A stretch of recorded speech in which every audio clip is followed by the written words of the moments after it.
Good morning मित्रों। कल आप लोगों ने हाई स्कूल गणित कक्षा 10 का 1.2 प्रश्नावली का सवाल का अध्ययन किया है और उसमें कुछ सवाल छूट गया था, उसको भी हल कर लिया जाए।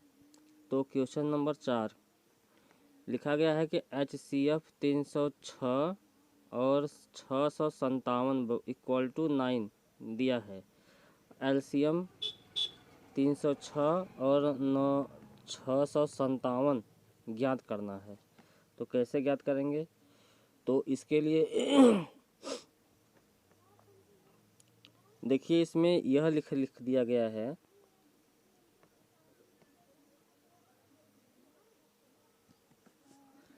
कि जो है HCF दे दिया है 306 और 657 और LCM हमको इतने का ज्ञात करना है। तो इसमें जो है दोनों संख्याओं का गुणनफल, हम दोनों संख्याओं का गुणनफल देख लेते हैं। तो दोनों संख्याओं का गुणनफल, दोनों संख्याओं का गुणनफल बराबर कितना हो जाएगा? तो दोनों संख्याओं का गुणनफल हो जाएगा 306 और गुणित 657 हो जाएगा। इसमें हमको क्या निकालना है? LCM निकालना है। तो लिखेंगे यहाँ पर LCM कितने का? 306 और 657 का LCM ज्ञात करेंगे। तो दोनों संख्याओं का गुणनफल, दोनों संख्याओं का गुणनफल अब बटे, और जो हमारी ये संख्या दी हुई है क्या? HCF। तो दोनों संख्याओं का गुणनफल कितना है? 306 गुणित 657 अब बटा HCF कितना दिया है? 9।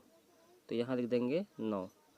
तो अब जो है अब इसको हम यदि हल करते हैं तो ये हमारा हो जाता है, इससे हम इसको ऐसे काट लेते हैं तो हो जाता है 34, यानी कि 3 9 27 और 3 9 27, यानी कि 9 त्रिका 27, 9 त्रिका 27, 9 चौका 36, यानी कितना आ गया? 34 गुणित 657। इन दोनों का गुणा कर देते हैं तो गुणा कर लीजिएगा 22,338। तो इसका आ जाएगा 22,338। यही हमारा उत्तर हो जाएगा। यही इसका जो है LCM का मान है। इतना आप लोगों को समझ में आ गया होगा। आगे चलते हैं। लिखा है कि जांच कीजिए कि क्या किसी प्राकृतिक संख्या n के लिए संख्या n की घात 6 घाते n अंक पर समाप्त हो सकती है। तो यहाँ पर जांच करना है कि प्राकृतिक संख्या n के लिए संख्या इतना अंक समाप्त 0 पर समाप्त हो जाती है।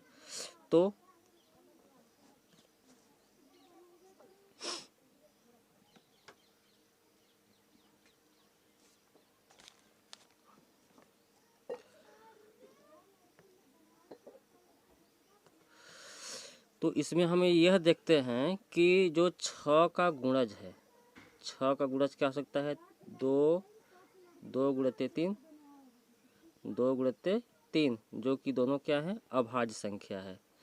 यदि हम ये कह दें 6 के घाते n है तो इसको हम 2 गुणे 3 के घाते n लिख सकते हैं। लेकिन इन दोनों संख्याओं में 5 नहीं आ रहा है। देखिए, यहाँ 2 है और यहाँ 3 है, तो इन दोनों संख्याओं में 5 नहीं आ रहा है। तो हम यहाँ लिख सकते हैं कि 6 के घाते n में 6 के घाते n के अभाज्य गुणनखंड में 5 नहीं आता है। 5 नहीं आता है। तब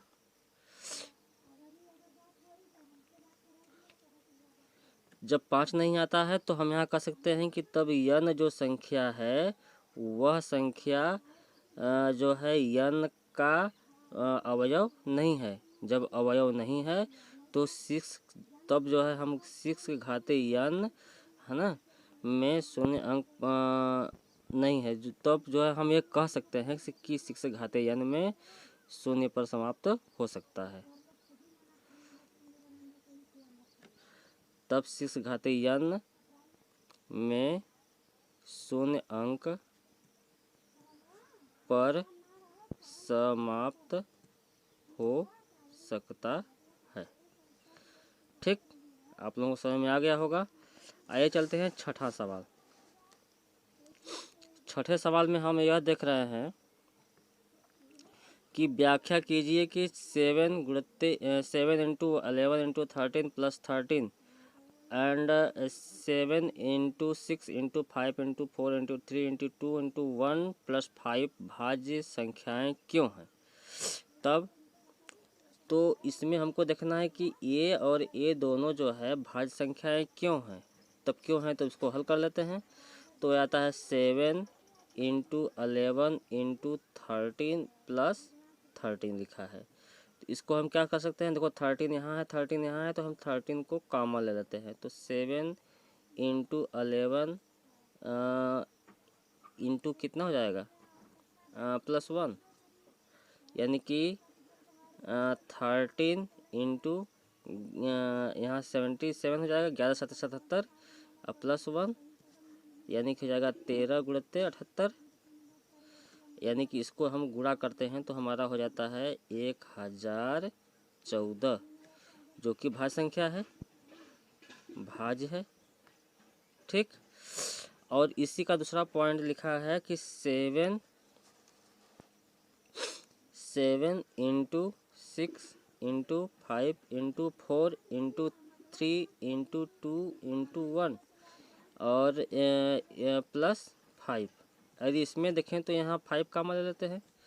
जब 5 कॉमन लेंगे तो हो जाएगा 7 इंटू 6 कितना हो जाएगा into 4 into 3 into 2 into 1 plus 1।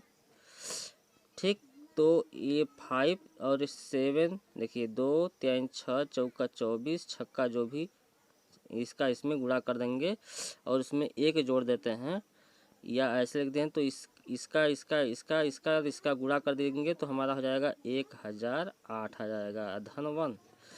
तो यानी कि 5 गुणे इसको जोड़ देंगे तो हो जाएगा 1009, यानी कि गुणा कर देंगे तो हो जाएगा 1045, जो कि ये भी क्या है, एक भाज्य संख्या है, एक भाज्य संख्या है। ये उत्तर हो गया। आप लोगों को ये भी समझ में आ गया होगा। आगे चलते हैं इसका लास्ट सवाल। इसका लास्ट सवाल देखते हैं। किसी खेल के मैदान के चारों ओर एक वृत्ताकार पथ है। इस मैदान का एक चक्कर लगाने में सोनिया को 18 मिनट लगते हैं, जबकि इसी मैदान का एक चक्कर लगाने में रवि को 12 मिनट लगते हैं। मान लीजिए कि वे दोनों एक ही स्थान तथा एक ही समय पर चलना प्रारंभ करें तो एक ही दिशा में चलते हैं, जिससे कितने समय बाद वे पुनः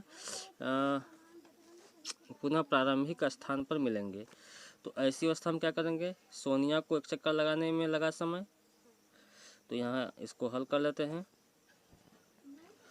सोनिया को एक चक्कर लगाने में लगा समय बराबर कितना है, 18 मिनट लगा है। ठीक, और तो रवि को एक चक्कर लगाने में कितना लगा, रवि को एक चक्कर लगाने में लगा समय कितना है, 12 मिनट का समय लग रहा है।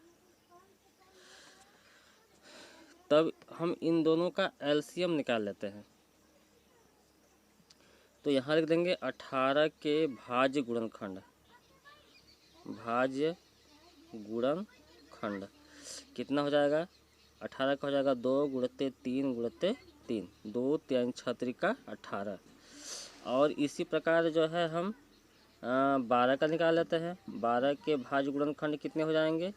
तो 2 गुणते 3 हो जाएंगे। अब इनका हम HCF LCM निकाल लेते हैं, LCM। तो इसका LCM निकालेंगे तो कितना हो जाएगा? 2 गुणते फिर 2 गुणते 2 3 गुणते 3, यानी कि 2 3 2 दूना 4 3 12 3 36 मिनट। 36 मिनट यानी कि 36 मिनट बाद, यानी कि जो है 36 मिनट बाद सोनिया और